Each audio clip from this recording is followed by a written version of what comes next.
What's up? What's up? What's up, guys? Bauer has a Candy Kid coming at you here with another great video.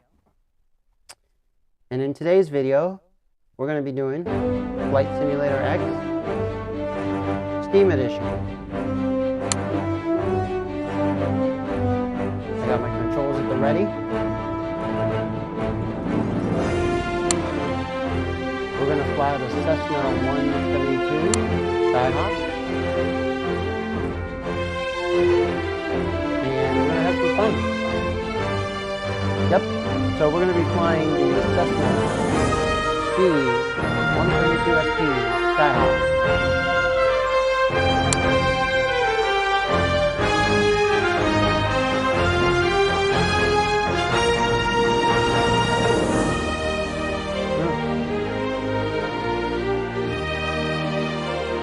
Okay.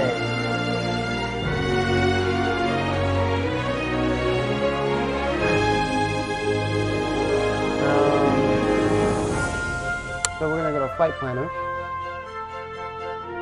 And I think I'm just gonna load something that I already have. Actually, you know what? No. Let's actually create a cool flight. So let's start somewhere. Let's do Oregon. You know what's next to, let's see, not Oregon. Idaho? Washington? Nebraska? Yeah, you know what? Cool, let's do Nebraska. Hell yeah. Long time. Sweet. Oh. No. Haven't municipal? Yeah. Let's start at Rampage Small. Number 3. Let's go.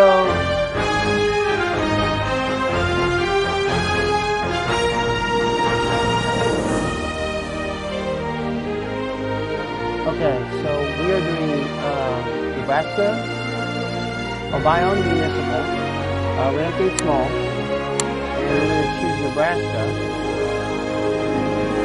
And you know what? Let's go to Ainsworth Municipal. Because there are 2 municipal airports. Hopefully they're not too. Oh, okay. Sweet. So they're just right there. Alrighty. Navlog, 54 minutes. Okay. Sweet. Let's do it. Let's do it. Alright, the time, like always, we're going to use... you know what, we could start at dawn. Dawn's nice. And then the weather, we'll do like some cold fronts.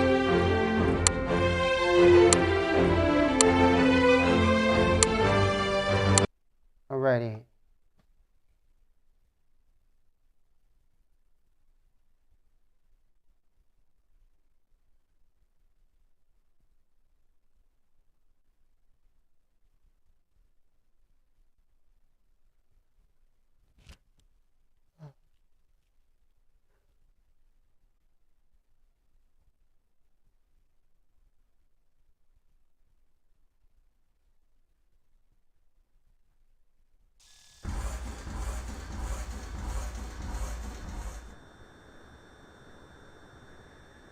Alright, let's see here.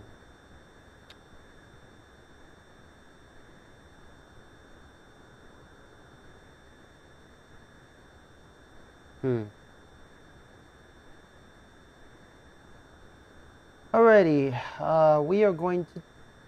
Ooh.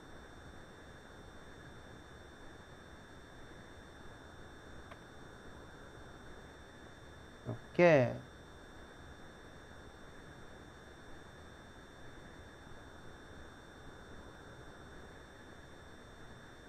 I don't know why the drop-down menu doesn't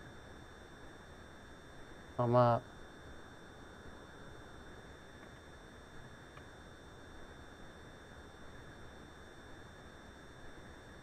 It does when I press Alt. But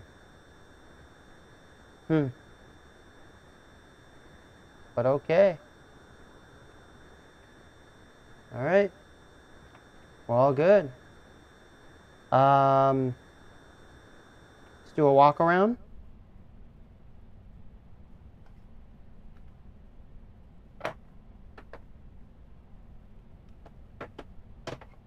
God.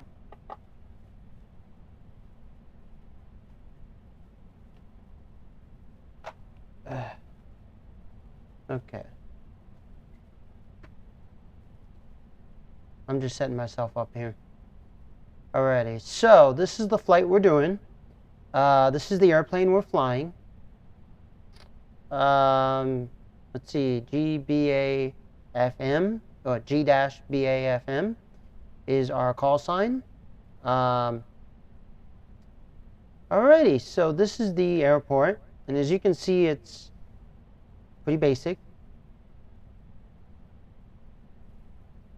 and stuff like that. Ooh. Man. Like some storms over there. Okay, so what we're going to do is we're going to get ready by doing our in-check flight list. So there's nothing here. Let's go to checklist. Okay, so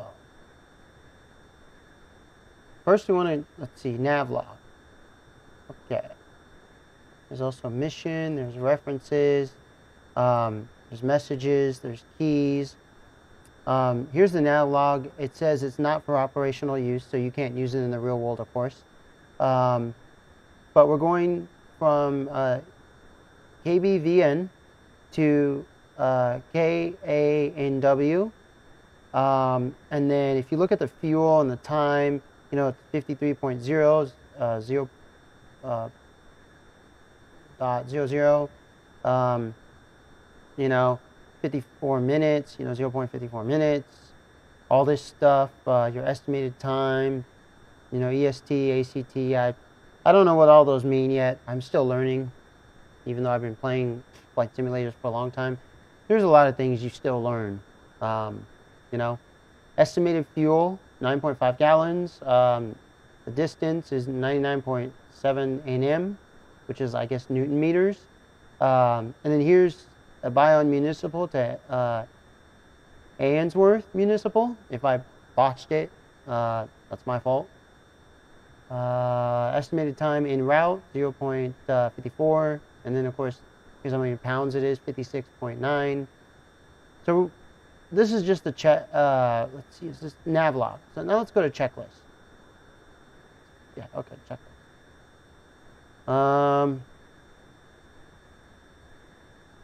Brakes, test. Parking brake, test. All right, so both brakes work. So let's set the parking brake on. Electrical equipment. Want everything off. We want to start with everything off, okay? All throttles down, flaps are down.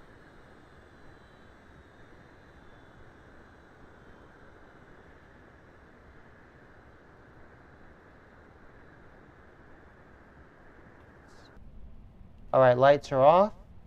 Okay, so the time doesn't display. So let's go back to, oh, and let's show the map. All right. So we're taking off from here. Oh, okay. I thought we were going from this direction to that direction. So I guess we're going north. It looks like it's a mountainous terrain. Oh, that's Nebraska. Okay. I was thinking of Wyoming, which Wyoming is really fun to fly in. I've never flown, but it's just open space, mountainous. But Nebraska's fun too. Wyoming, Nebraska, the northwest, like northwest. You know, this whole area where it's mountainous, it's just fun. Even the east. I mean, the whole world is fun to fly in. I mean, pretty soon we'll do like a Caribbean flight. You know, maybe somewhere in Mexico to Cuba or Florida to someplace, you know, here where it's like a short landing strip. We'll do like the Cessna or maybe the the Baron 58. You know, but for now we're going to do this. So this is where we're taking off. And then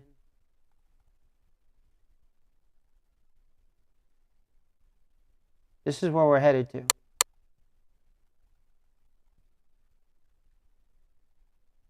All right. This has, I guess, 2 runways and stuff like that. It's about, yeah, look at that. 2,589 feet, 6,800, okay. So, and then me, where I'm starting at, and I know a lot of people like to start off at like major airports, like metropolitan airports.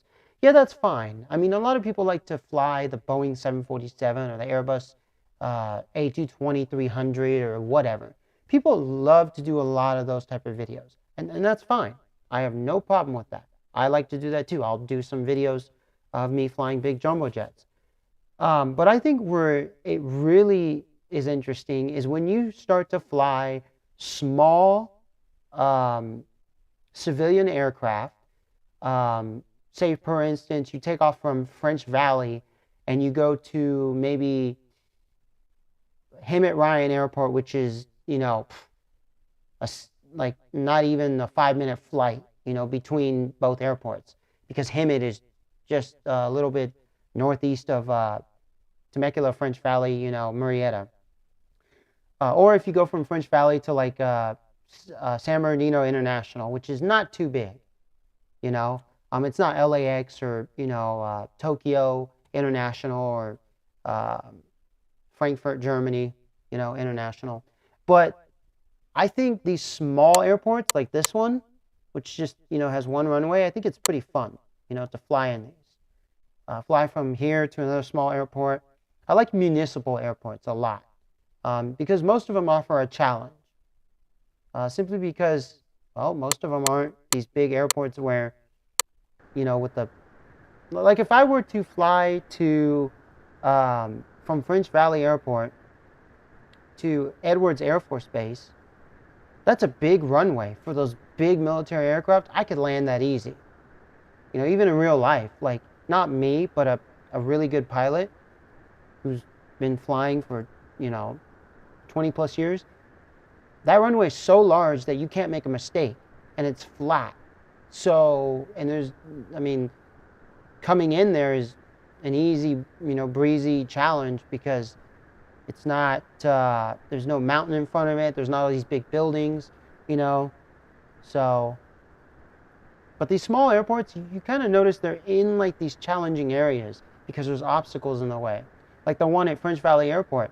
French Valley Airport, there's a huge hill that you have to watch out for. Like it's not a mountain, but it's quite a big hill that you have to watch out for if you come from a certain direction.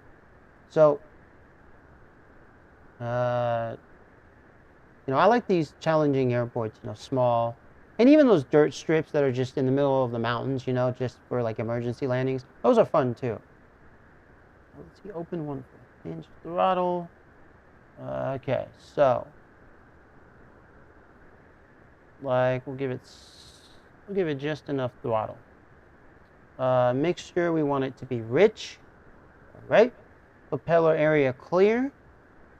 So if we go on the outside, we can see right here that this propeller area is clear. Yep. I'm looking both ways. And the, yeah, looking both ways. See? And the propeller area is clear. I like how the head moves in this game. It's pretty cool. Alrighty. Let's see, master switch on.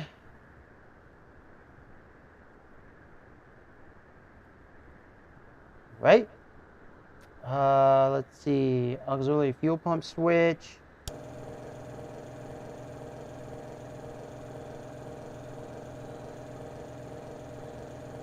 All right.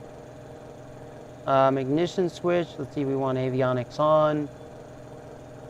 We definitely want this map on.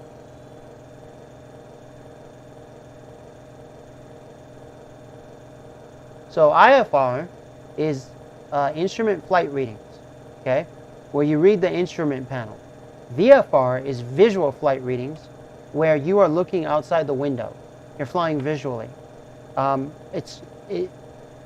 going to tell you, you should learn both.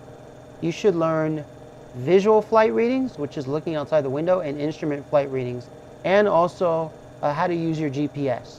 Because if one thing fails, think of it this way. You have three things. Because if you have one thing, well, you have zero. If you have two things, you have one thing. But if you have three things, you have two things. So if one thing fails, like let's say your instruments fail, then you can see out the window and you still have your GPS. Like let's say these instruments fail, but your GPS doesn't. Because let's say you have a separate GPS. It's not like in the airplane. It's not like the one that has the G1000. But it's a little GPS that you have in your lap. Okay. And you just set it on, you stuck it right here on top of your little, this part right here. Okay. Well, so your instruments fail. Well, you have the GPS that still works. Okay. And then you have your outside visual. If the outside visual fails because it's thunderstorms, cloudy, well, you have your instruments and you have your GPS. Your GPS fails, well, you have your other two, the instrument and the outside. Now, if two things fail or all things fail, well, I mean, try to do the best you can. But in that case, you shouldn't be flying in any of it. And what I mean is, if it's bad weather, they're not going to let you take off. If you take off, but just unexpected bad weather comes, and then your instruments fail, your GPS fails, and the visual fails, well, try to do the best you can. And when I said you shouldn't be flying, well, you should obey the ATC, the FAA. So, alrighty, ignition switch, alright. Auxiliary fuel pump on, so let's do this.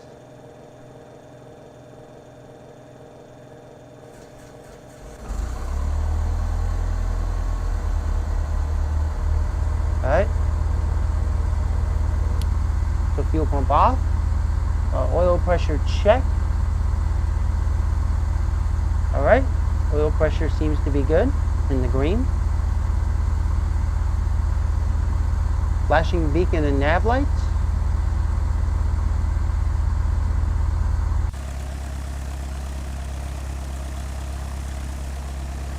Check.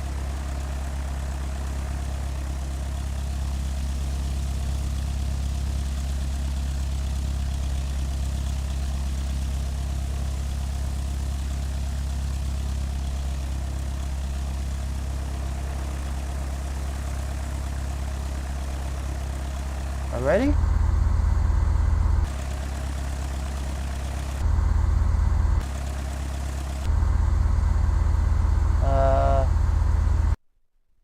Ooh. I keep pressing the wrong thing. Avionics master switch on. Yep, that's on already.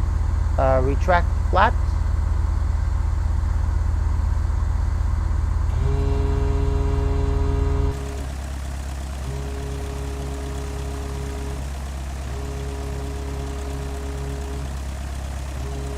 Alright, we're just making sure all flaps go up and down at the proper,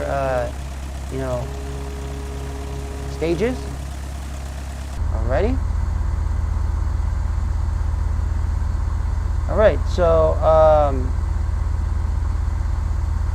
that's why you go up and down. You want to make sure that they both, that both flaps on either side go up and down. Like go down and then up, or, whichever one. But, when they're already up, you want them to go all the way down and then all the way back up. Parking brake is set. As you can see here, it says parking brakes. Press period to release. I'm using a flight stick, so I don't need to press period. Although that is nice that I can use a keyboard plus a flight stick. Flight controls. Free and correct. Alright, so if you look at my flight controls, they are free and correct. Okay, they're not over here or like this or like that. They're free and correct. All right. Fuel selector valve. Recheck both. There's the fuel selector valve. They're in both. Elevator trim set for takeoff. Yep, it's like right in the middle. Throttle is 1800 RPMs. So what we do is we come over to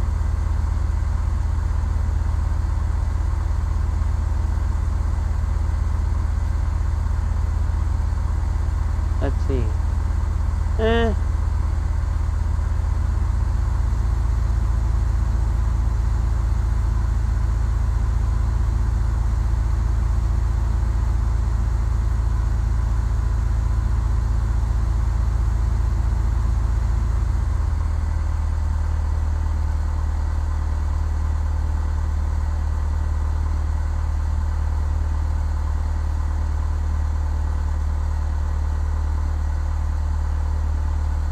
Alright, that looks about, 1800 RPMs. Alright. Let's see. Magnetos, 150 on a drop on each. 50 RPM drop between. Man, I need to learn where the magnetos are. Alrighty.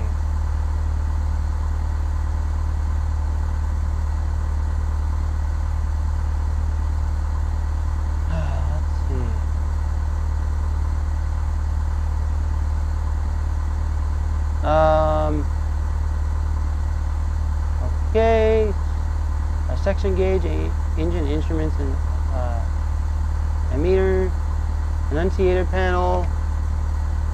All right, that's good. Throttle, 1000 RPMs or less.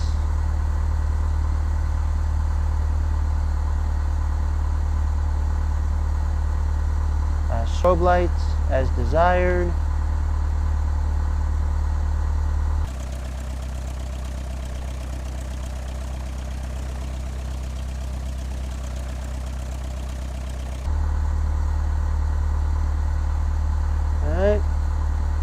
So we don't need landing lights right now.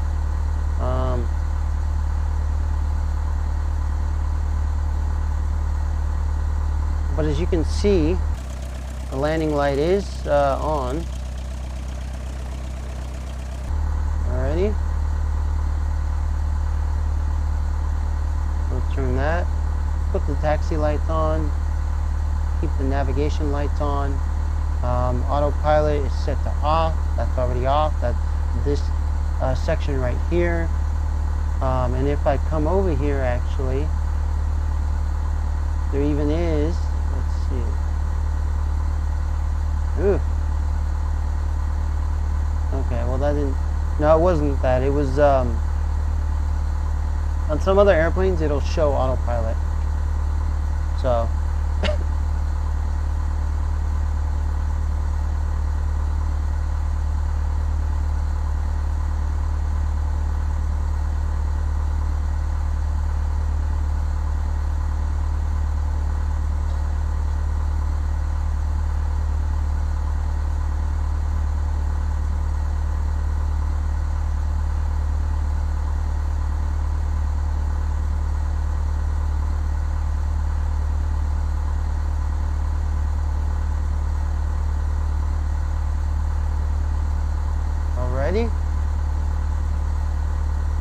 Alrighty, so let's see, wing flaps set for takeoff, 0 to 10 degrees. I like to keep them at 0.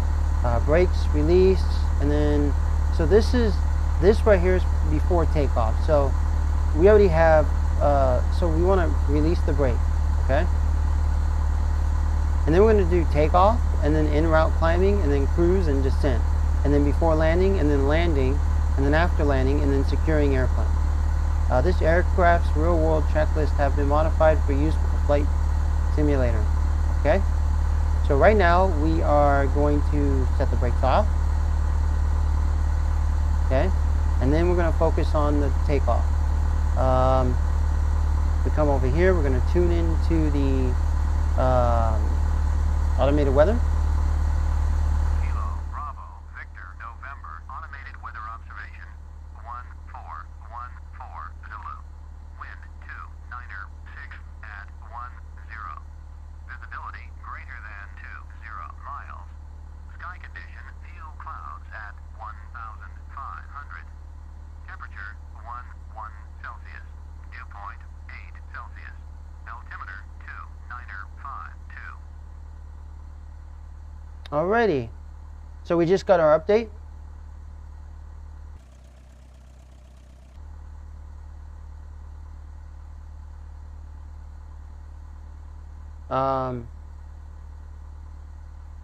Let's see here. So what I like to do is I like to look at the runway. So we're going to be taking off runway 33 because we have to go north. So this kind of like northeast. So runway 33 is what we're going to be taking off from. All right.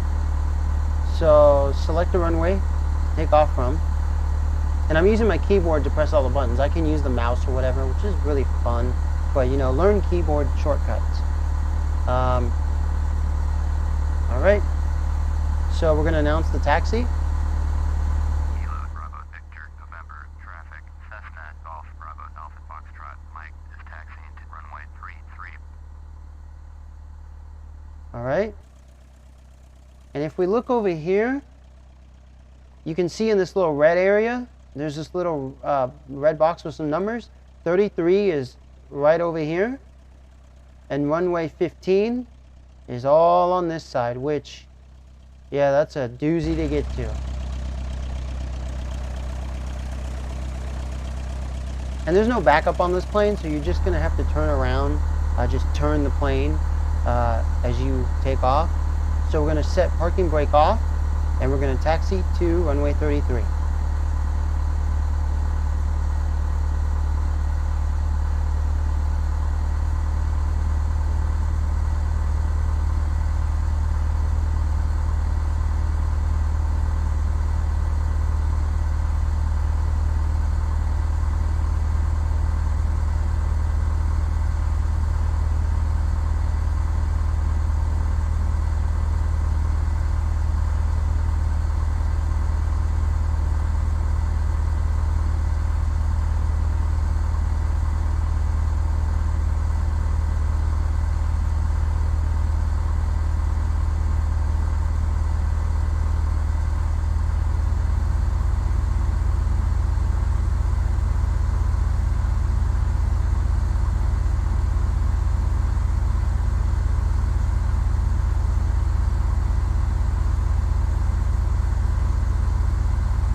You want to make sure that no one is on either side when you're flying.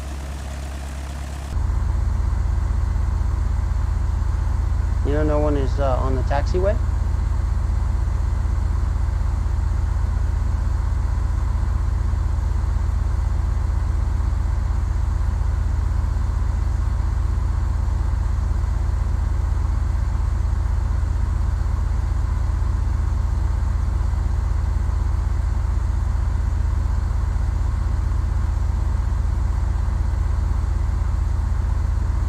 The lights are still on the runway because basically it's at dawn, you know, early in the morning. So as you can see over here, it says 33 to, you know, this way, 15 the other way. Make sure you read what's on the ground so that way you know that you're going in the right direction. And follow the yellow lines, you know, stuff like that. Alrighty, we're approaching runway 33. And always remember to go to Do for 9/11 to get more information on flight simulators, because he really does a great job at teaching you flight simulators.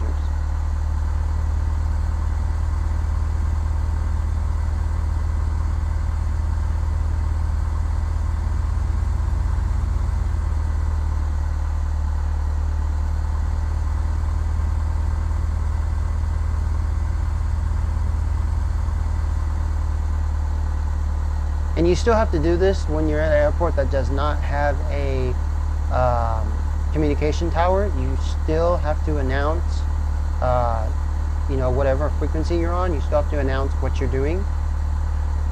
Ready? So announce clear of runway.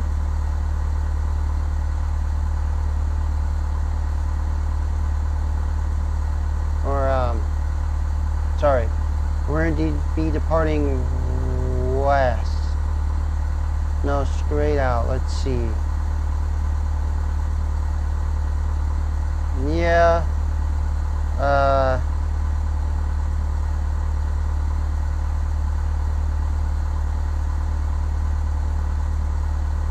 Yeah, we're departing west. Kilo, Bravo, Victor, November, traffic, Cessna, Golf, Bravo, Alpha, Foxtrot, Mike, taking off, runway 33, west, departure.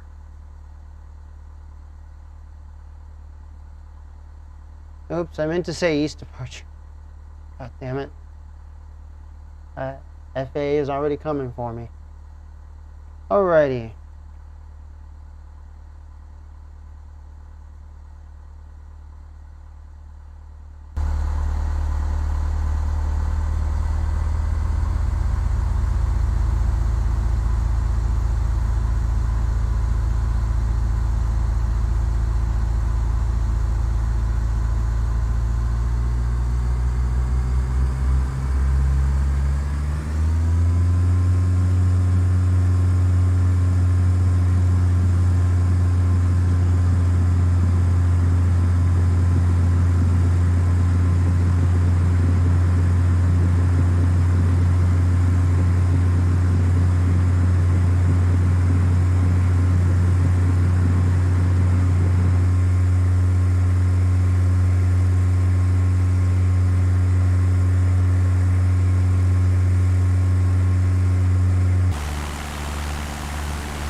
Alrighty.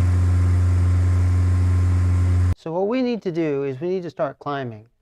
We want to start, let's see.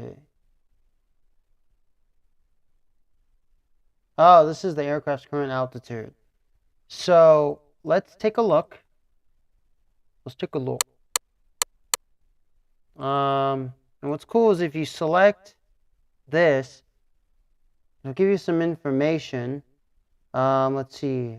Class low altitude. Okay. So let's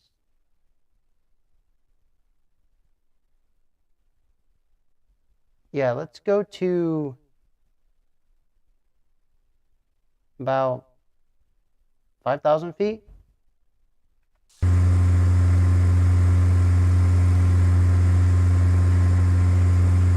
I'm going to come over here and I'm going to put my autopilot on, and then I'm going to set my altimeter for the autopilot.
There's a water tower down there. Look at that.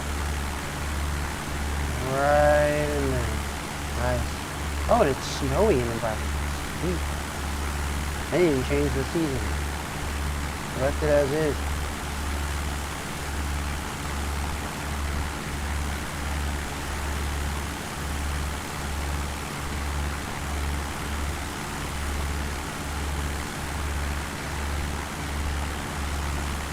There's another water tower. Yeah, the Midwest has a lot of water towers. Alright, let's go to about,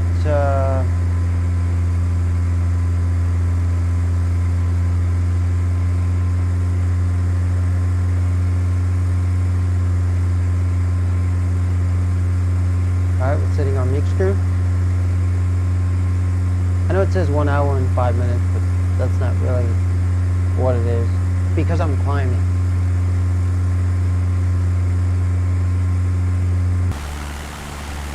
Ooh. This is cloudy. I might need to do some low-level flying. As a matter of fact. Oh, I can see beyond that. Never mind. It's just that one section, but still. At least it's clearing up now. I want to be maybe 6,000 feet.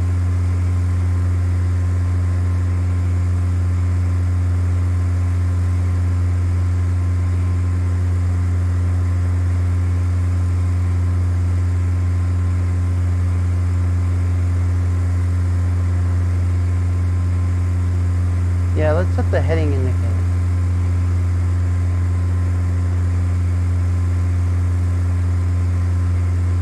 Nice.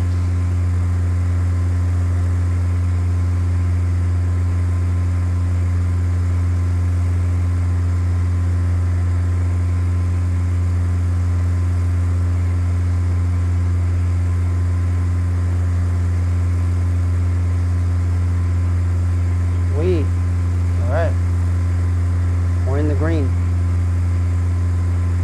We're flying at 100 knots.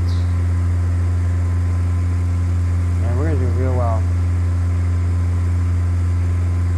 Yeah, we'll go like to maybe 7,000 feet.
Sorry about that, guys.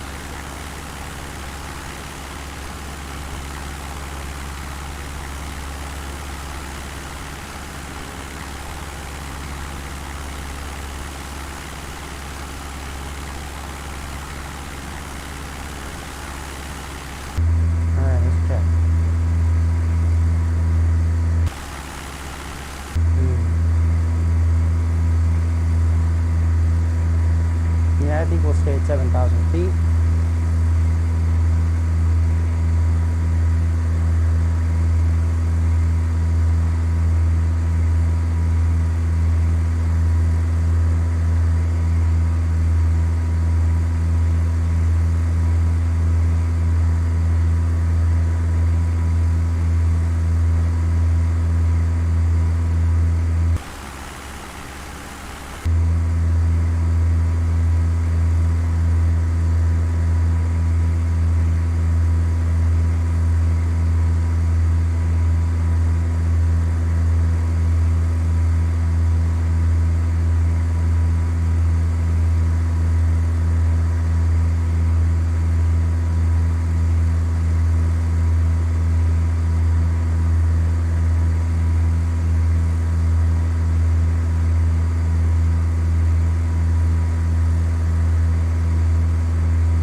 the autopilot is helping with that. Now, this is a video game, so yeah, I'm using autopilot, but I'm using it, to initially just have it do the middle of the flight. To take off and land, you want to do that all yourself. In the real world, you don't want to rely so much on autopilot. But in certain situations, yeah, you could have it help you out. You can use it as like as an extra arm, but don't have it be, the full-on body. You know what I'm saying? Have it be like if you were to have like a third leg, a third extension of your body. Something just to help you out, something a little extra. But don't, just rely on autopilot 24/7, because those things do fail. In game, they can fail, like in a video game, in a simulation video game, and they can fail in the real world.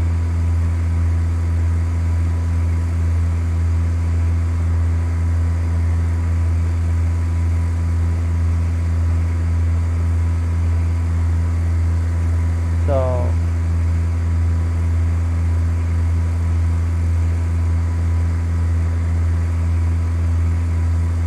I think we're going to do a video of Dirt Rally 2.0 with a controller today and with my racing steering wheel, just to kind of show you what the difference is. I'm going to do a live stream, and we're going to compare the two. Joystick, like PlayStation 3 controller, Xbox 360, but I'm going to be using a PlayStation 3 controller, versus a PlayStation 3, PlayStation 4, PC controller. And it's not a PlayStation 3 controller by Sony, it's an aftermarket one, but it works for PlayStation 3 and PC.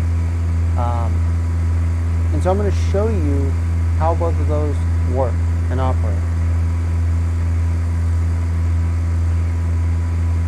And what the key difference is. Now, we can talk about that a little bit right now, since we have some in-flight time of 51 seconds, 51 minutes.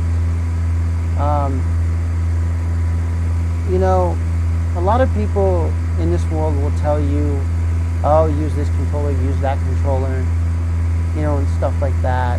Don't use this, don't use that, use this, use that. There's a lot of videos out there, a lot of forums, a lot of people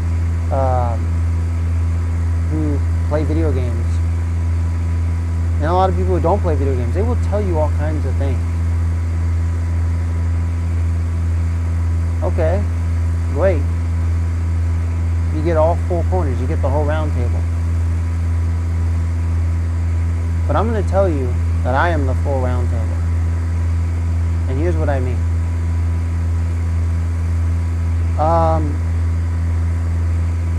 If you're playing a video game, it doesn't matter what controller you use.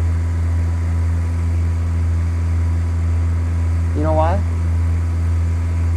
The controller you have already is the one you should learn and the one that you will be best at. And you will be able to beat a lot of people who have a different controller than you. So for instance, if you're playing a video game and you have a mouse and keyboard and that's all you have, but you've mastered it forever, you were in your dark room or lit room or whatever outside, and you just sat there and mastered that mouse and keyboard, woo, man, all those people who say this and that and this, will be defeated just like that.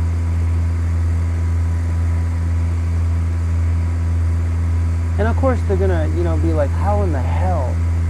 This guy's only using a mouse and keyboard, or he's only using a flight stick, or he's only using the PlayStation, or Xbox or Nintendo controller. How in the? Because he mastered. Yes, I know that for a fact.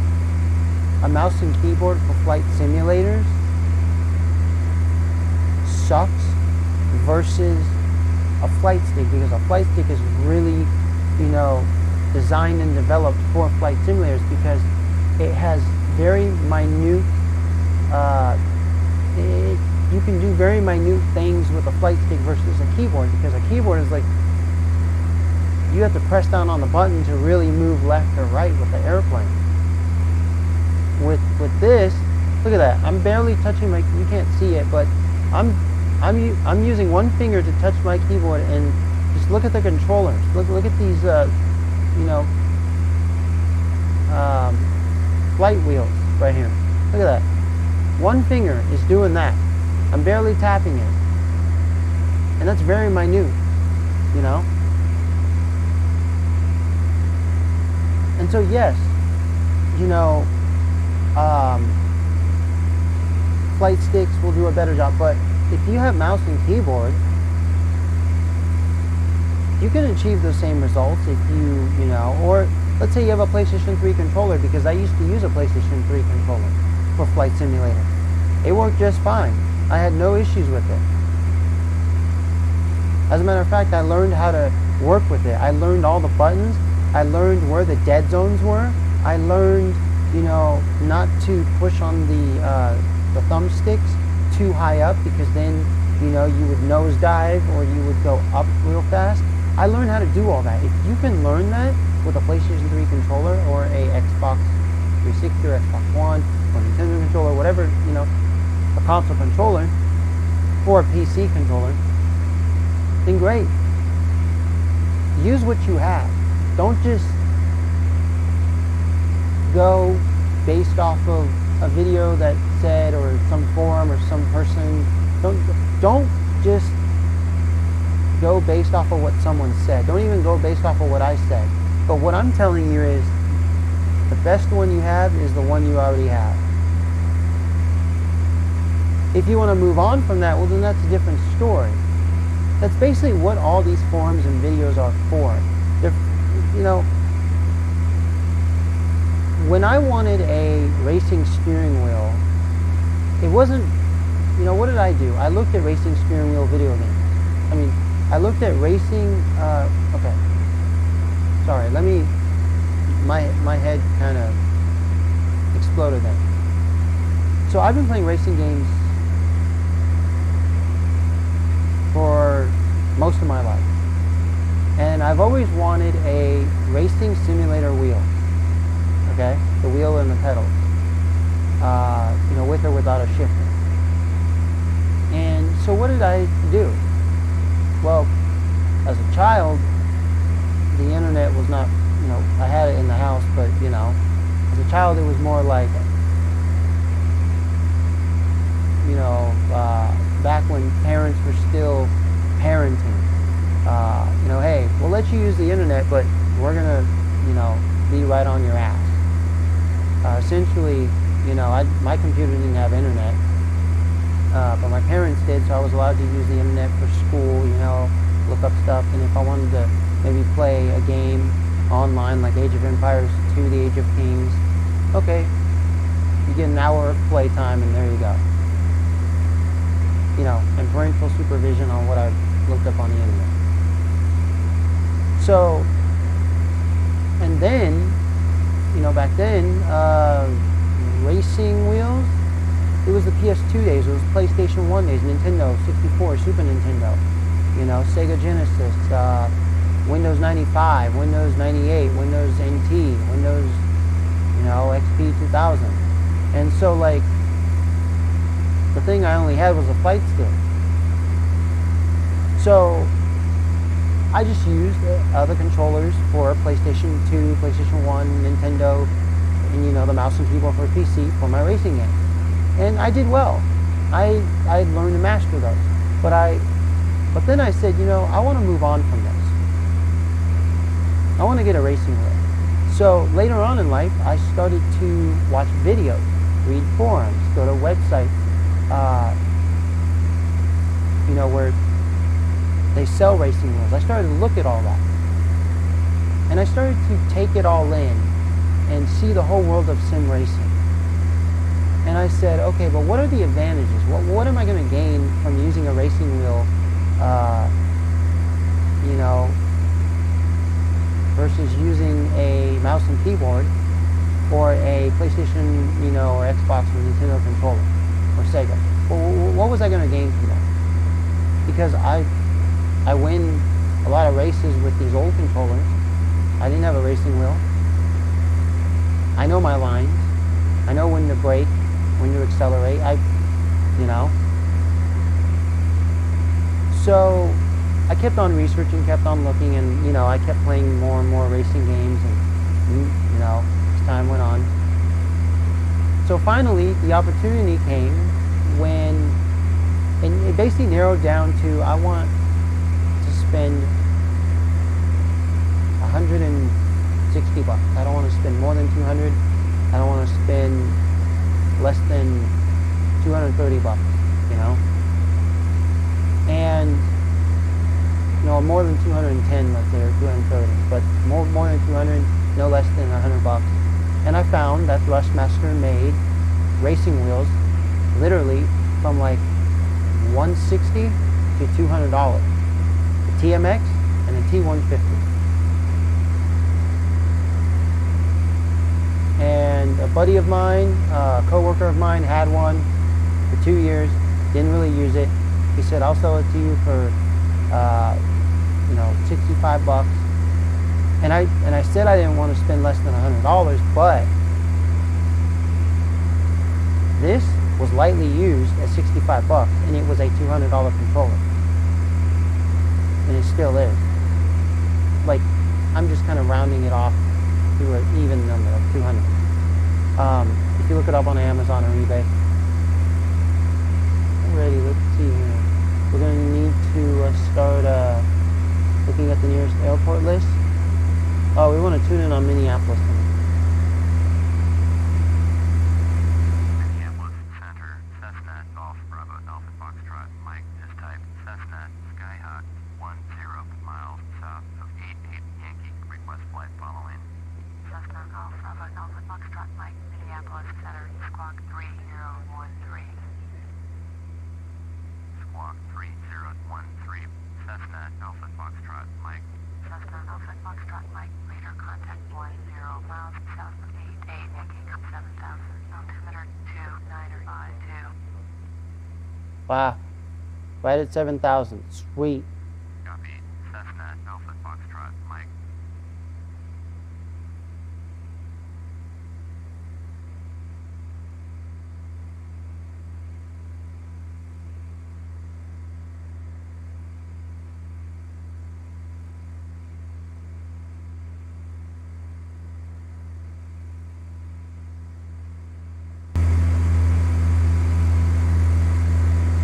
United 1668, contact Minneapolis Center on 119.4. 119.4 for United 1668.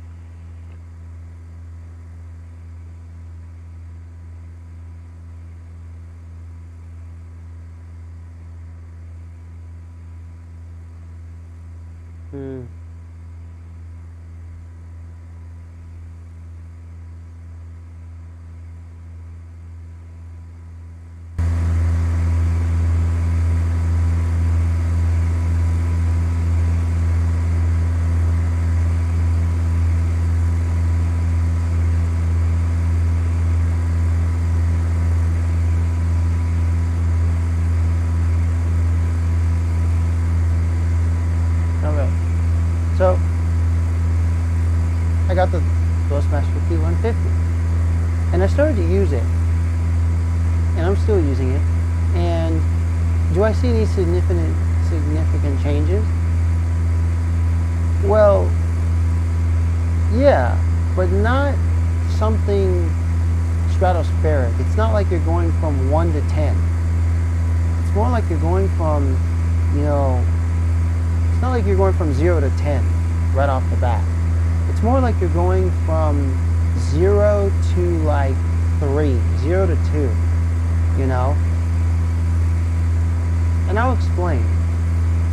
You see, in the fighting game realm, when people play 2D fighters, 3D fighters, there's people that all they use is a mouse and keyboard, or all they use is a PlayStation, Xbox, Nintendo handheld controller, and they beat the crap out of those who use fight sticks. Now I have a fight stick. And you're saying to yourself, but how's that possible? A fight stick is for fighting games, and stuff like that. Well, you see, it's not about the controller you use. And yeah, I know there are those of you who are going to say, well, yeah, if you're talking about a $100 controller, but if you're talking about a $10,000 controller, no. I just explained to you. There are people who use a PlayStation 4, PlayStation 3, PlayStation 5 controller, the PS controller, and they face people in fighting games who use fight sticks, and they win, and they're professional. They're pros. They're freaking, oh my gosh, they're ridiculous. And those controllers are what? Brand new, $60? Used? Or, like knockoff ones? $20? I mean, you get what I'm saying? Versus these guys are spending, anywhere from $100 and up. Like, let's say they're spending $300 versus a guy who has something for $40 that comes with your system.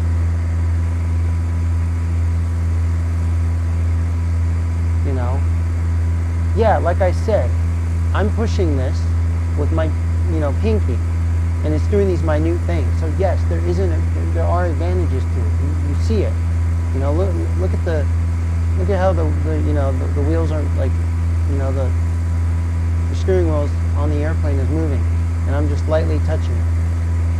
I'm doing like taps, like tap dancing. Yes, even pulling it back. Look at that. Pushing it forward.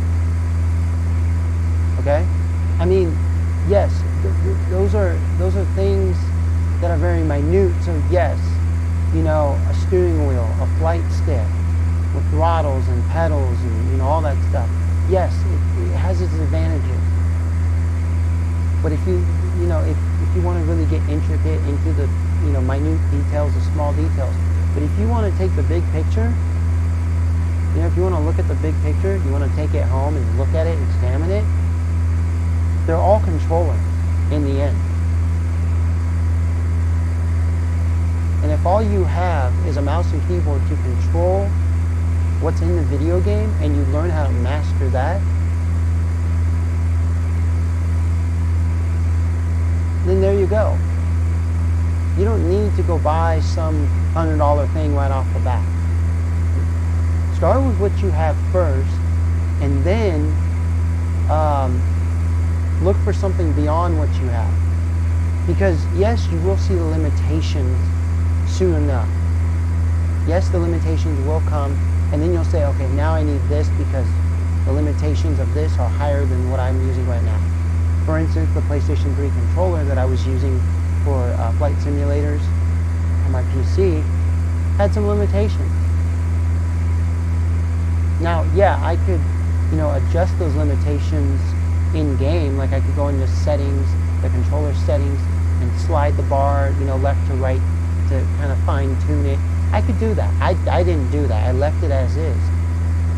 But even fine tuning for a PlayStation 3 controller, even doing that, it's something else. It's not the same.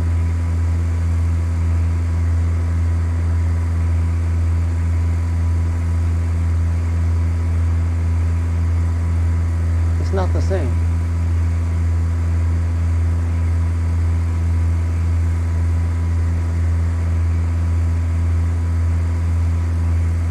As if you had a flight stick like this Airbus,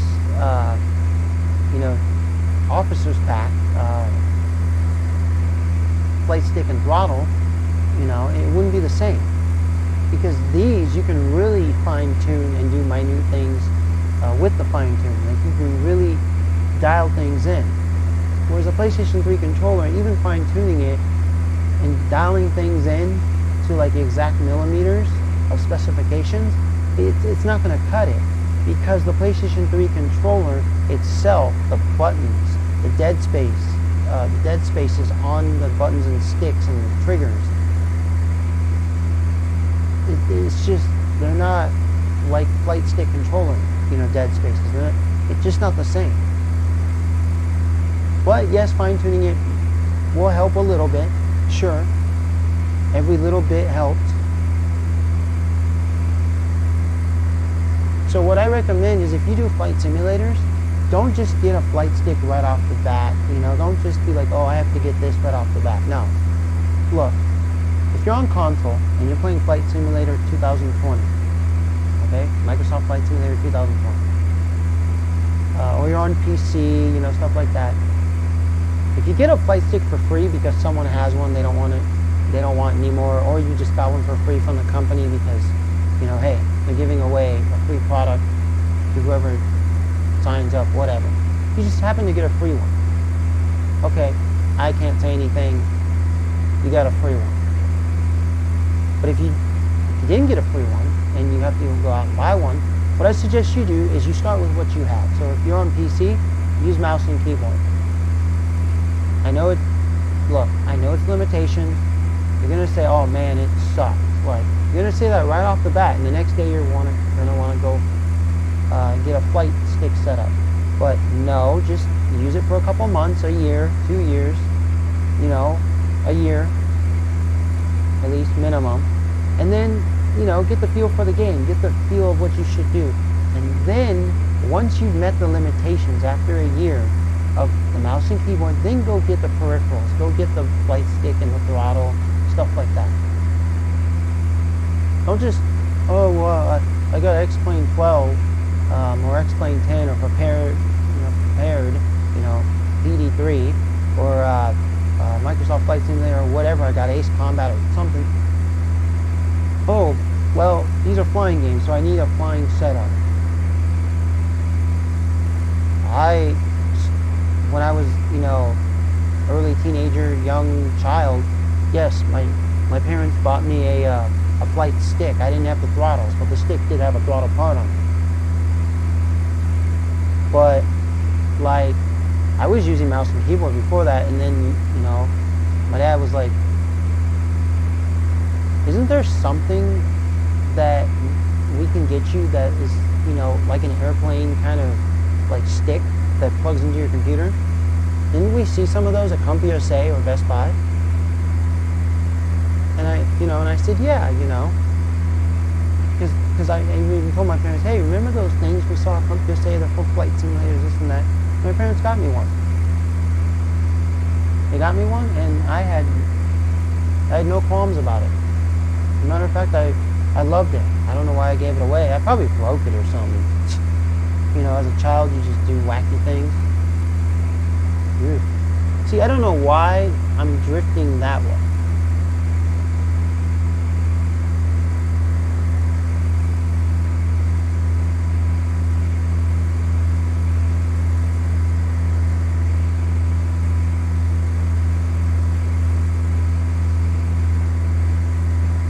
So the thing is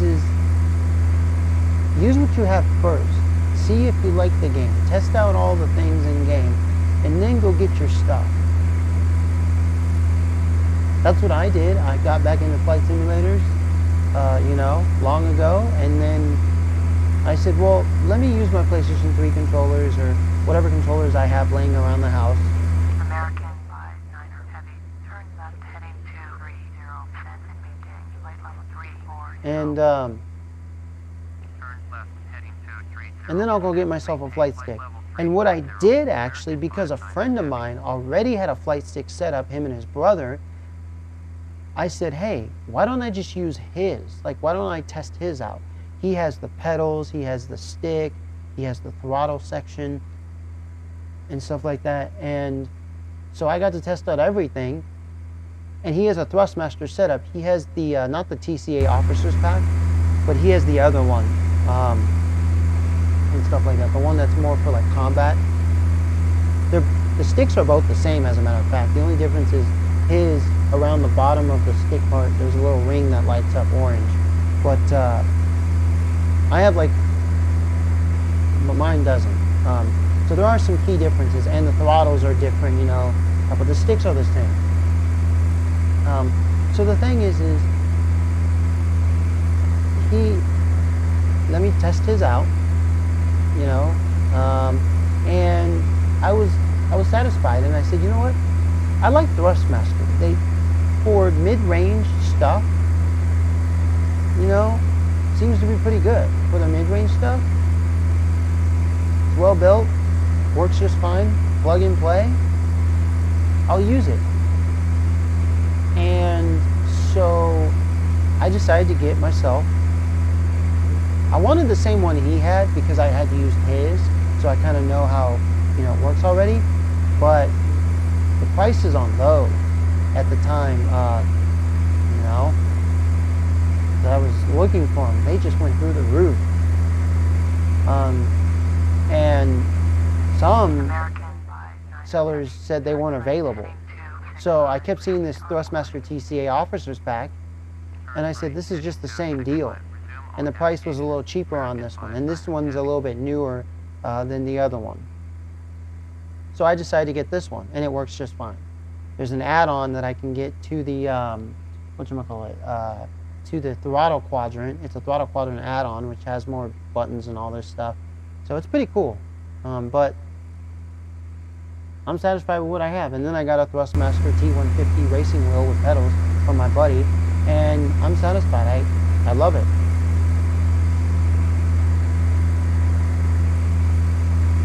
I love it. I love Thrustmaster products. Now, yeah. Cessna Alpha Foxtrot Mike. Contact Denver Center on 132.7. 132.7. Cessna Alpha Foxtrot Mike. Denver Center. Cessna Golf Bravo Alpha Foxtrot Mike with you. Cessna Golf Bravo Alpha Foxtrot Mike. Denver Center. Roger. Altimeter 2952. Alrighty. Let's see here. So, I want to check KANW. Okay, I want to check the nearest airport list for KANW.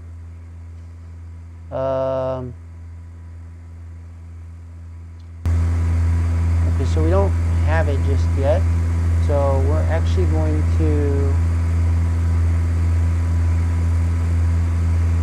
exit out of it. So,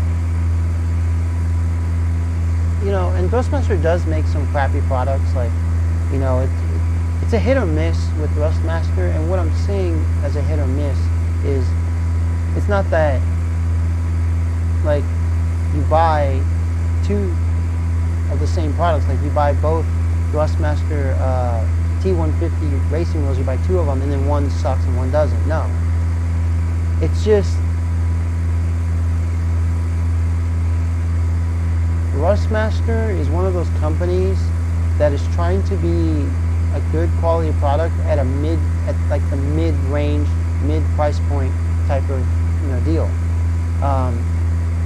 They do have some higher end stuff. So it's just that Thrustmaster, what happens is you'll get like some years where their products were just crap. Like, what the heck are you doing? And then the years after those years, the years following those ones, then they start to make good products, you know, and the quality goes up, and, you know, it's like, hey, they finally made a good product. Hey, they're doing well.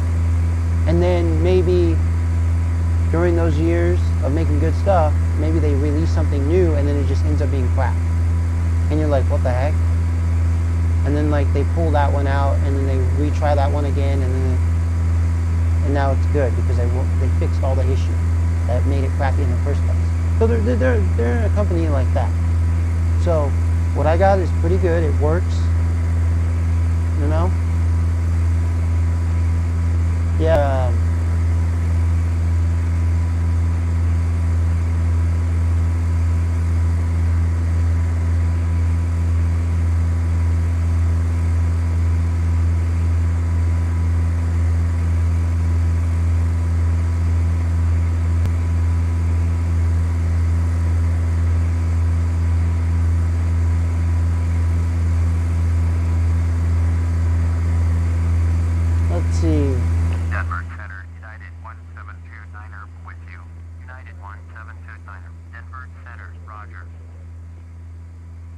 When we get to about, I'd say maybe, let's see.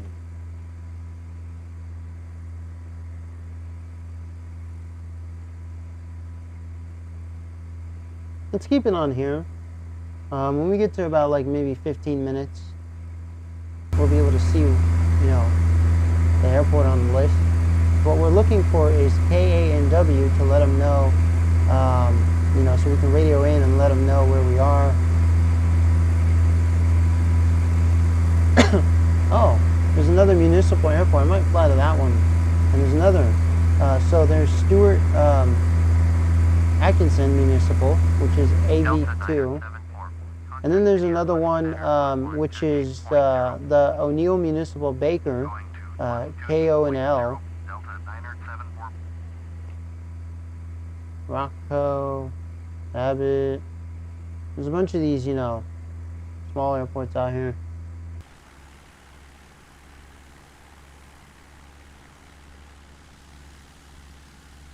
Man, just look at the scenery. It's like flat. I thought there would be like mountains and shit, because it shows that it was rocky a bit. Sorry. So, if you notice in game, when the ATC talks, your volume of the game drops, because it's the ATC talking over the engine sound and all this other stuff. Because it's trying to simulate you having headphones on, basically. I guess. I don't know. It could be a bug in the game that they didn't fix. I have no idea. Because I know in X-Plane and in other, I know that in flight simulators there are mods that will simulate you having headphones on while you're flying. X-Plane has one for certain aircraft.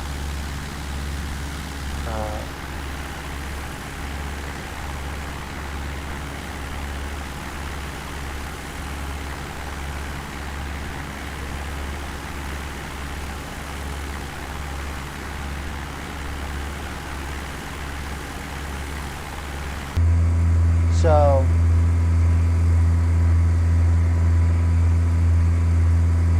to be honest, about what I was saying before is, do your research, first of all, on, well, not first of all, okay. First of all, use what you have at home as a controller when you play any type of video game. And then, after that, once you use the controller enough and you found its limitations and you've reached them, then start looking for a new controller. Something that will give you more of an edge, something that has less limitations than what you're using, meaning the limits are higher. So for instance, if you're playing a flight simulator, use your mouse and keyboard, use a PlayStation, Xbox, Nintendo controller, whatever, and then go get yourself a flight stick later once you've kind of mastered the game and all this other stuff. I know for shooters, for strategy games, you use mouse and keyboard. I know for shooters you use mouse and keyboard. I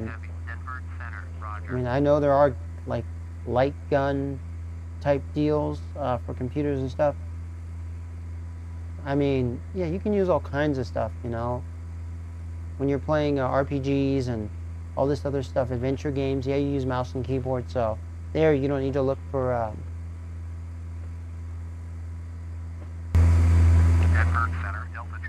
there aren't I know there's mouses where they have a bunch of buttons on the side of them, and stuff like that. You can program them for certain things. Yeah, that's nice. I guess they're really cool if you play shooters and you want to switch your gun real quick. You press the mouse, and stuff like that, because you have one hand over here, one hand on the keyboard.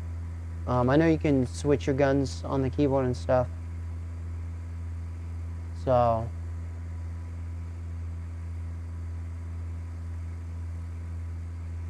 to me, you don't have to follow my advice. Actually, I would tell you not to take my advice. My advice is crappy. Seriously. I'm talking all this stuff, and then I tell you not to take my advice. Because why? Because I want you to come up with your own advice by you doing your own research. Don't just listen to what I say and take it and say, well, this is what I'm going to go off of. No, I want you to use your brain. Use your own brain. Don't go off of someone else's brain. Use your own brain.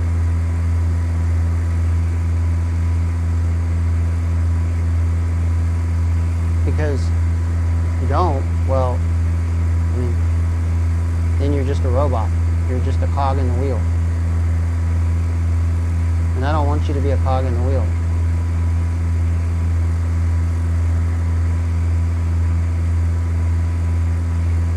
I can't stand people who are cogs in the wheel.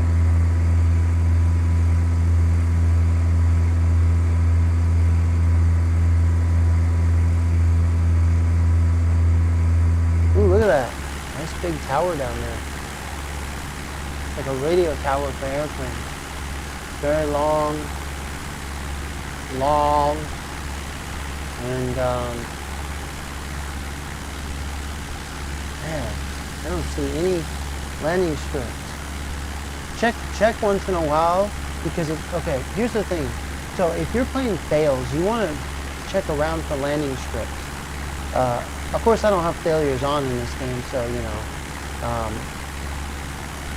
But still, I'm still checking around, see if there's any like landing strips for emergencies.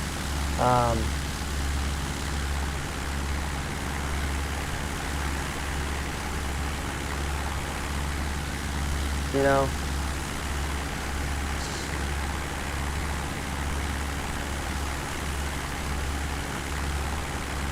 There's been a little bit of turbulence the whole entire way.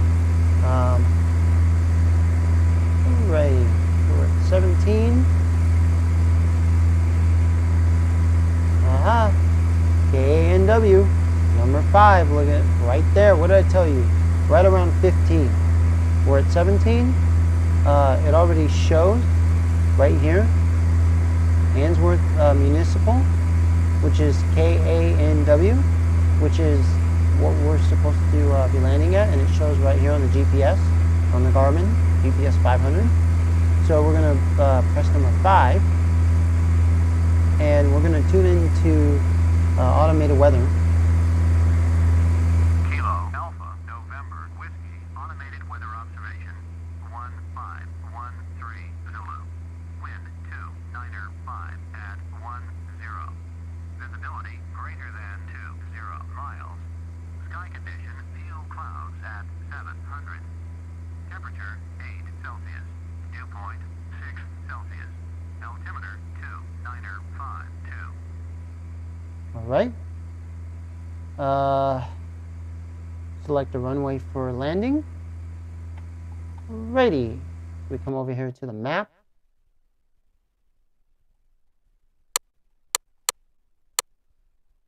Oh, wow. So this is beautiful. So my airplane is right on course to land at runway 30. So here's 35, okay? Let's zoom in a little more. So if you look at this runway over here is 35, over here is 17, okay, on the top area. Right here's 12, and here's 30. So we're going to land at runway 30, and I'm on course for runway 30.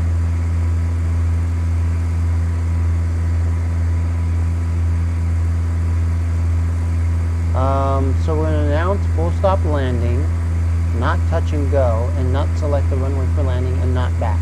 And definitely not automated weather, because we already did that. We already did that.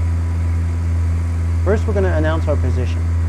So that way they know where we are, you know, and stuff like that. In case anything happens, they got the coordinates, you know, and all this stuff in our position. Kilo Alpha November Whiskey traffic. Cessna Golf Bravo Alpha Foxtrot. Mike is 24 miles southeast, 7,000 inbound to land.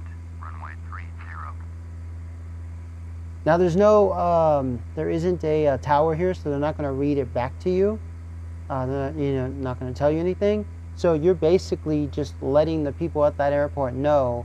They'll have a radio guy there, like that. You know, they won't have a tower, full-on tower, but you're basically just communicating in the airwaves what you're doing and stuff like that.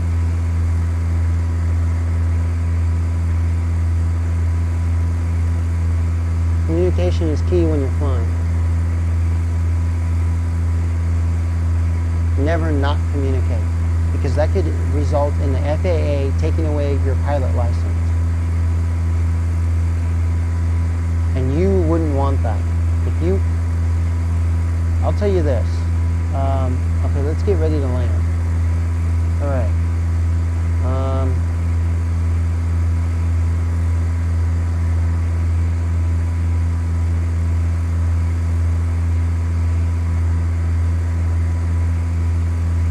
All right. So let's start descending.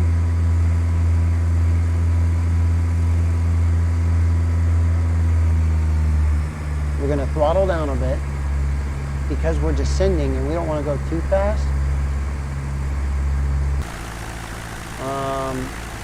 And I probably won't be able to see the airport from here.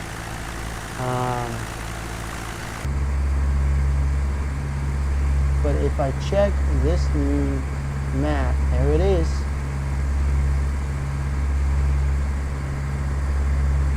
So let's see how we're going to come in this. Because it's not just, straightforward down. It's kind of at a slant. So you see this line goes here and then it kind of jerks, like it jerks a curve, like it kind of does a little, kind of has a little, curve to it, and then it goes in. So we have to kind of go a little bit to the left. We're not going to use autopilot to land. I mean, you can use autopilot to land. There are autopilot systems in aircraft today that do land your aircraft and stuff like that. But of course, you always want to do it manually. Turn off your autopilot when you're like coming up to the airport, approaching it, getting ready to land. Alrighty.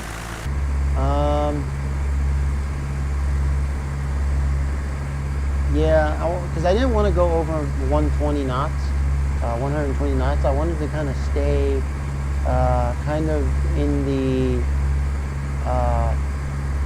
around 110, 115 knots.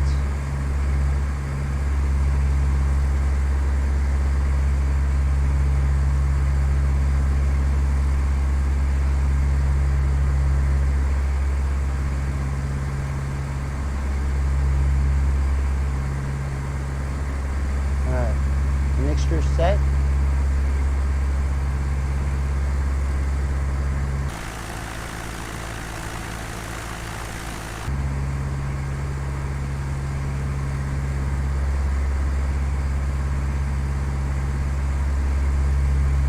We can descend at, yeah, let's set at 300, our descent value. Because I don't want to descend too fast and be at like 1,000 and we're not even there yet.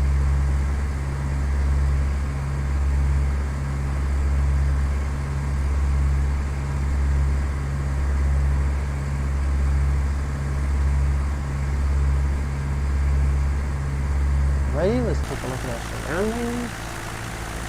Make sure there's no aircraft. Make sure that there is a landing strip nearby just in case. And it looks like there is one right out here. That looks like a place to land if you have an emergency. But that is kind of far. What I'm looking for is like a little dirt strip. And apparently with all these clouds, I wouldn't be able to see one right off the bat. Especially, right here. This is out in the middle of nowhere. And you want to look at, even below. Make sure there's no aircraft coming in from a certain direction, because that's also a hazard. So if, like, ATC tells you, aircraft to your left at whatever speed and altimeter, this and that, you have to see if you see it. You have to look around, spot it, and then say, you know, aircraft spotted. Why did my airplane just get in church like that?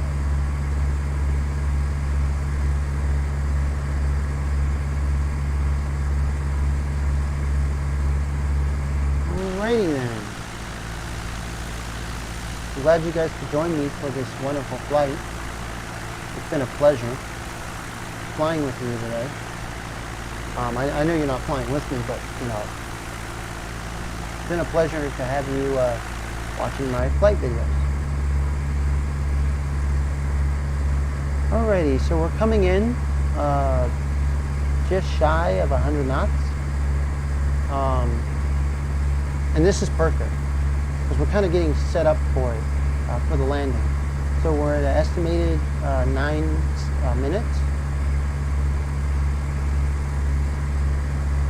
So we can even, oh, okay. So right over here is KRBE. So that's what that airport was. Let's see, where is it? I just saw it. That airport that's over here was KREB.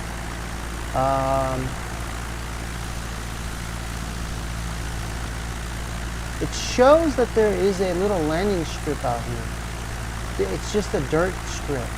If you look on the map here, it's like, oh, it's back there, okay.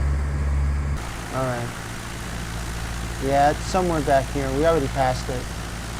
But there is one out there. It's a little too far. I was looking for one immediate, just in case something happens to the plane. Or in case I did something wrong. Now, it is a bit cloudy, so I'm going to have kind of a tough time, you know, with the visual as I'm coming in. So that's why I'm kind of going very slowly on my descent and only staying at approximately, you know, 100 knots.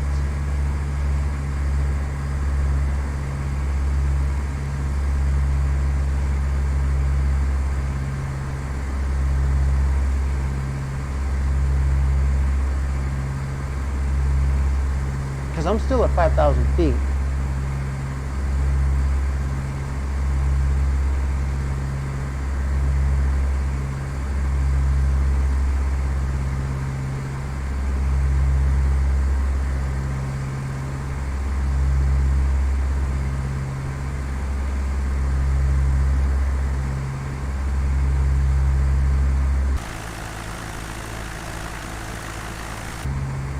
Now, if I miss the runway, I can do a go around. If you look at here, it says number 8, okay, 8 dash. It says announce go around, okay. And so then I would stay at like a current altitude, fly past it, and then just do a go around.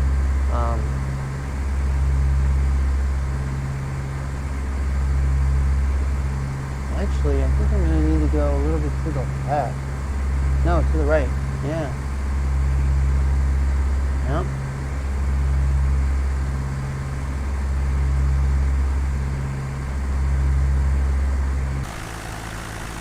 Let me get out of these clouds a bit. I'm approaching it. There we go. All right. Should be able to see something here. Because I'm trying to look for a visual too, not just an instrument flight reading. You want to use all your sensory. You know, like I told you, IFR, VFR, GPS. It's right up ahead. It's right here.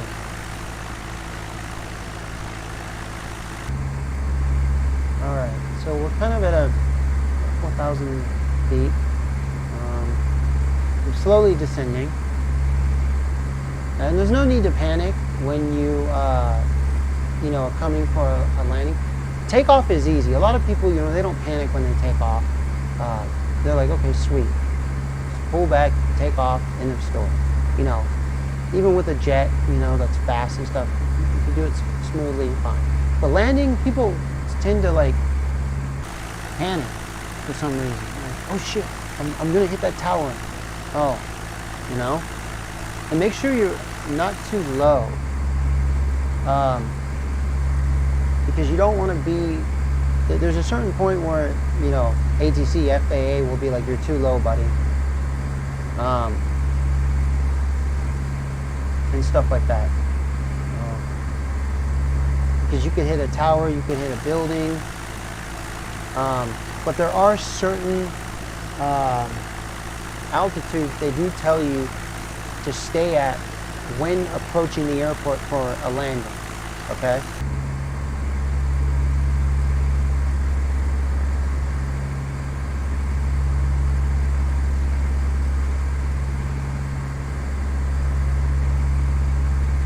Like here, I'm going to stay at an altitude of like 3,000 feet.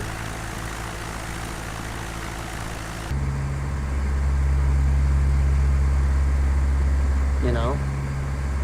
So which would be 3 and then the 0.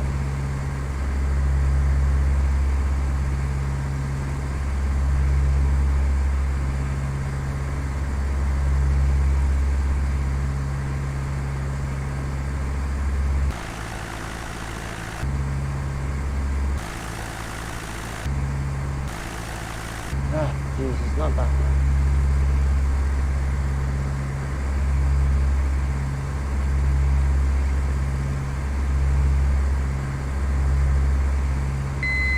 Alrighty. We're going to set our flaps to 10 degrees.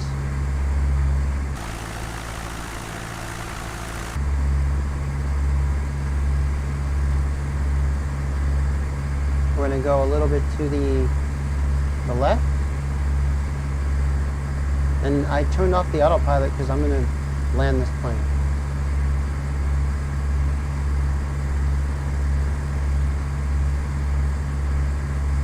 Maybe I'll do a flight where I will land the autopilot, with the autopilot on. So I'm kind of circling. I'm not doing the go around. What I'm doing is I'm doing a like a circle and then coming back in. So I'm at 80, so that's perfect. Now I'm going to go to like 70.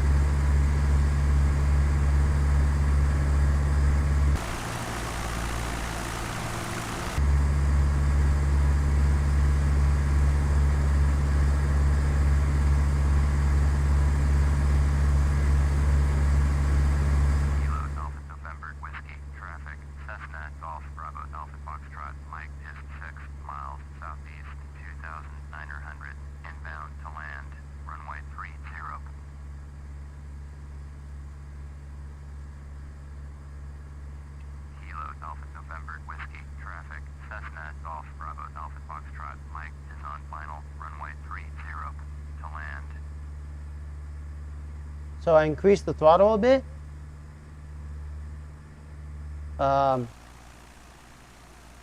That way I stay around, 70.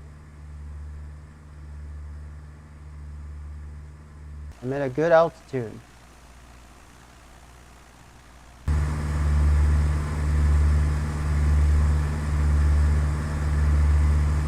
There it is.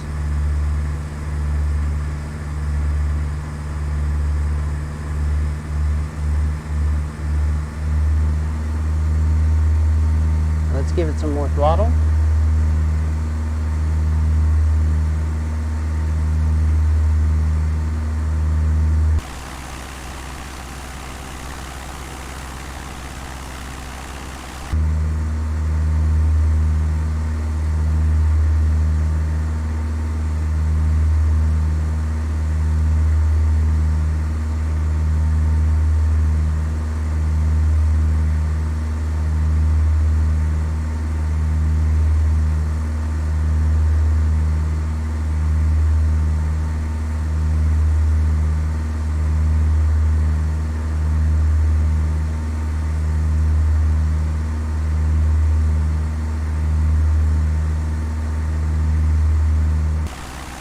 Alright, so I'm flying this way because if you see the airport and you see that runway, oh geez. Alright, let's fly back this way.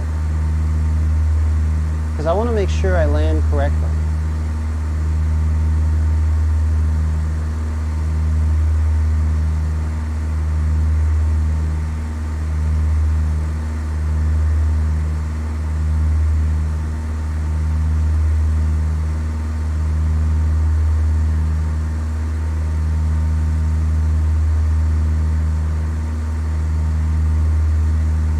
And I took a little extra time. That way, you know, if anything happens, at least, you know, I can safely correct any issues that arise. I didn't just want to fly straight in.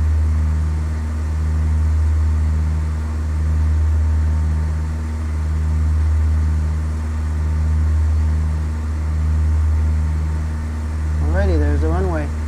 We're going to have a nice smooth landing. Very nice, very smooth. And I'm right at, you know, like 75 knots. What I should be at, with flaps at 20 degrees. Nice.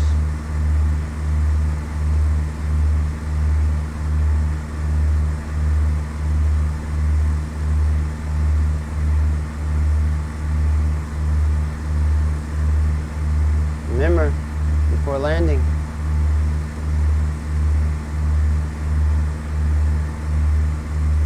Alright. Yep, see, 65 to 70 knots. 10 degrees or 10 to 30 degrees.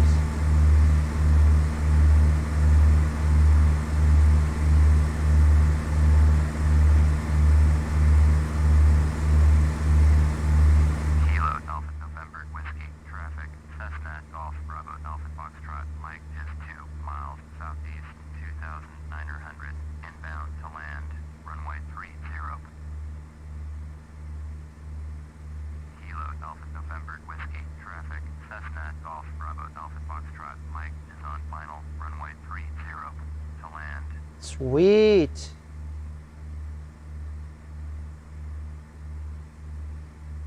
There we go.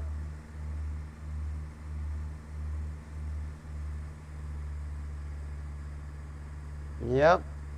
65 to 75 knots. I was going a little too fast.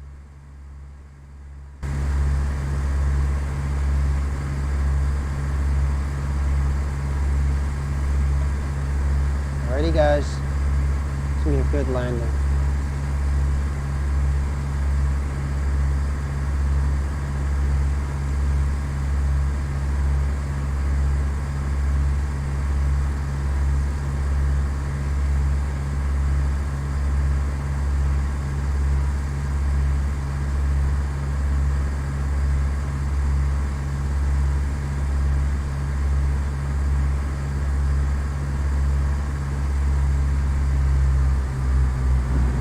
Nice.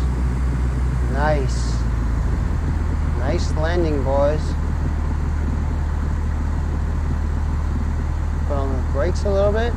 Just tap them. Oh, this is beautiful. Mixture to full. We can keep the flaps up.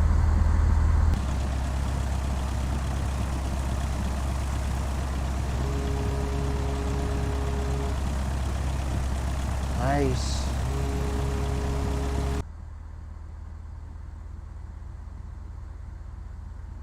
We're going to go to the end of the runway.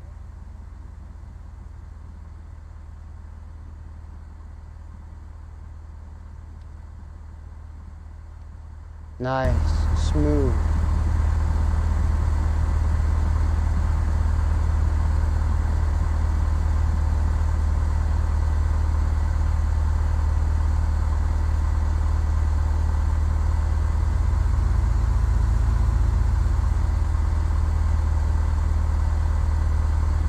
Nice.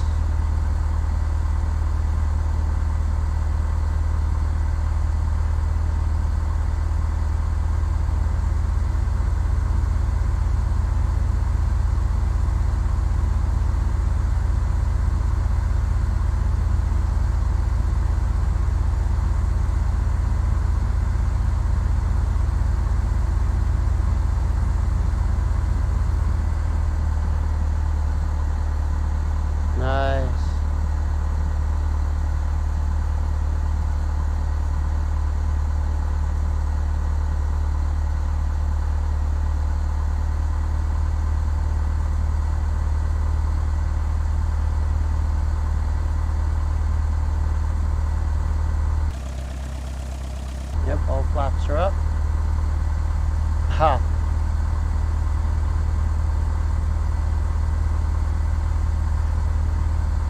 Nice.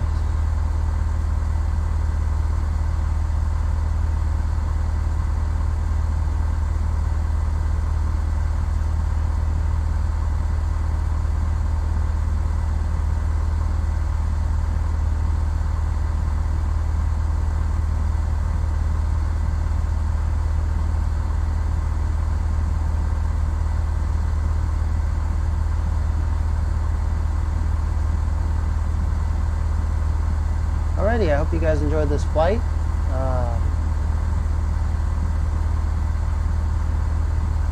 This was a very good flight today. I really enjoyed it.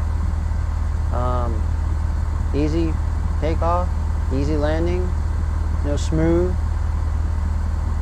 no bumping, no accidents, nothing. Just, nice and easy.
Alright, and there is a procedure for taking off, after landing, wing flaps up, securing airplane, you want to press parking brake and turn it on. Avionics master switch off. Equipment autopilot, let's turn off all these lights. Let's see.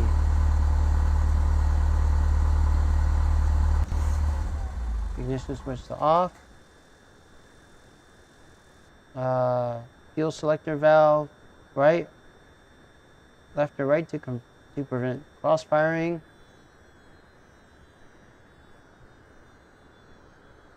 All right. Fuel selector, master switch off, ignition switch off.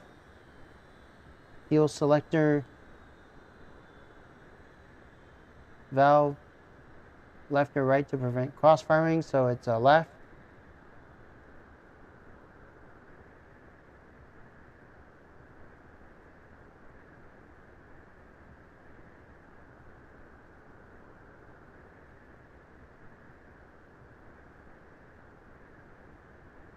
All right, fuel shut off. And there you go. So we just did a full flight.